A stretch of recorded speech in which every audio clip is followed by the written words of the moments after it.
Go. Hey guys, it's Austin back here again from Santa Monica with the I-Ching and I-Ching Academy. Hope you guys are all having a lovely day out there. It is gorgeous here. And what we're going to talk about today is how you can rope yourself for general health. And you might be saying, Austin, rope yourself, why would I do this? But it's actually a very, very easy practice that can benefit anyone. Pretty much, anyone who's in decent general health. If your health is extremely bad, you might want to steer away from this practice. As a disclaimer, this is not medical advice. This is merely showing you a practice that was done thousands of years ago for health maintenance. So I'm not a doctor. I'm not here to give you medical advice. Disclaimer, disclaimer. But anyhow, so what you want to do with this roping off practice is you want to find some medical grade tubing. Usually you can find this at like medical supply stores. They have these a lot of times around hospitals or inside of hospitals or adjacent to places where there's a lot of elderly in the community, etc., etc. That's where you can find this, or I'm sure you can find it on Amazon if you just want to mail it to yourself. But anyhow, the general practice is quite simple. So what you're going to want to do is basically put your limbs to sleep, for lack of a better term. So what you're going to do is you're just going to wrap whatever limb you're trying to treat. Say you have pain in your arm or pain in your hand. You're going to, in this instance, I'm roping off my hand, as you can see. You're just going to want to get a comfortable degree of tension around that limb or that body part to the point where it cuts off blood circulation for a period of time. So you're really only going to do this in 5 to 10 minute increments. For people saying, oh, it might not be safe, it's kind of the same as when your leg falls asleep. Your leg doesn't die because it falls asleep. It just feels tingly because the blood flow has been cut off. So this is the same kind of core principle, and it's not that detrimental. In fact, it's very, very beneficial because the theory Dr. Wu laid out is that it's more like a dam. You build a temporary dam, and then when the dam comes down or when you release the water, then you get a big surge or a big flow. And so what it's doing is taking the stagnant blood out of that area, or treating the stagnant circulation issues. Because if we look at all our blood capillaries and all the different veins and whatnot, I'm sure your science teacher told you growing up that those can actually cover the span of the earth. It's a very long, intricate system if we were to put it all in a straight line of all the cells, so to speak. So there's a lot of times where that blood flow, at the very end of that little chain of cells, gets dammed up.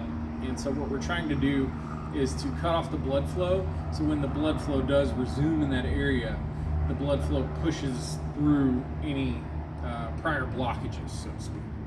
And a lot of people, may know that, if you do have symptoms of, like, say, a heart attack or something like that, usually you feel it in the limbs first, in the arm for men, sometimes in, like, the chest area for women, but it's a little harder to tell with women. But long story short, the same kind of theory applies, is that, a lot of blood flow, it's harder for the heart to pump out to the extremities.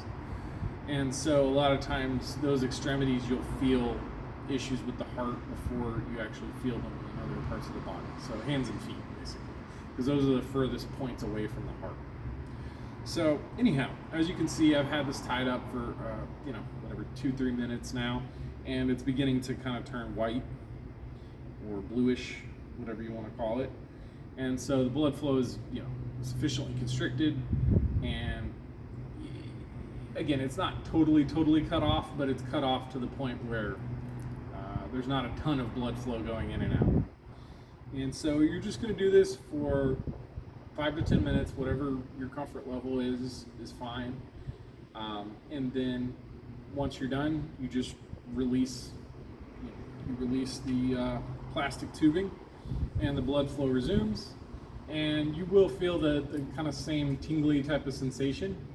But this is very good for people who suffer from, like, cold hands, cold feet, these types of syndromes, or who have pains in those areas.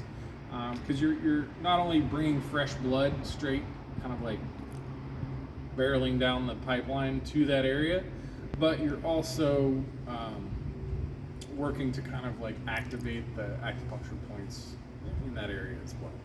Or if there's any deficiency in those points, then you're working to kind of like break up the constrictions around those acupuncture point deficiency zones. So, but you can do the same thing with 2 ropes.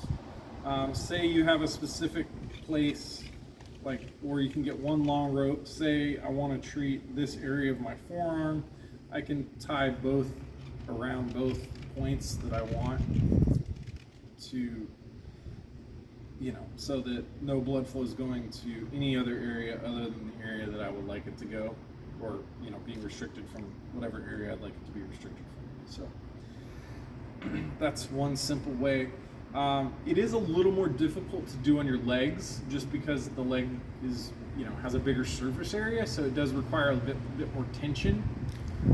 But it's doable. It's very doable. It's doable on the feet. In years past, and I'm not advocating this at all, but when there were people who suffered from depression, a lot of times they would also do this around the neck. So it's kind of a mock death, if you will, type of experience. So they would do that for patients, in the ancient times. Again, not advocating that, just telling you for informational purposes. But anyhow, thank you so much for showing up today. This is my mini segment on roping and how roping can help to benefit your health and a variety of different blood flow / pain issues on the body. Have a great day, guys.